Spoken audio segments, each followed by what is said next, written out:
Hi English learners. Do you get confused with words like this, those, or each? You're not alone.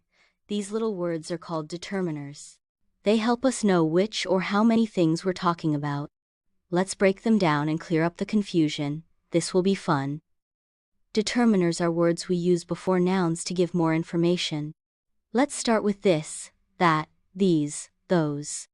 This, one thing, close. This cookie is delicious. That, one thing, far. That mountain looks big. These, more than one, close. These apples are fresh. Those, more than one, far. Those stars are beautiful. Now try. This is a nice surprise. That metal rod should work. I like those shoes over there. These orange are delicious. Let's continue with each, every, some, any.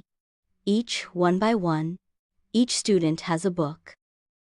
Every, all together, general. Every day is a new chance.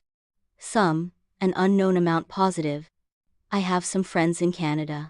Any, usually in questions or negatives. Do you have any questions? I don't have any money. Common mistake. She read every of the books, wrong. She read each of the books, or, she read every book. Okay. Quick quiz time. Ready to test your brain? Each pen in the box is blue. Do you have any water? These flowers in the garden smell amazing. Nice. You're determined to master determiners. Just remember. This, these, near. That, those, far. Each for individuals, every for groups. Some for positives, any for questions or negatives. Hit that like button if this helped you.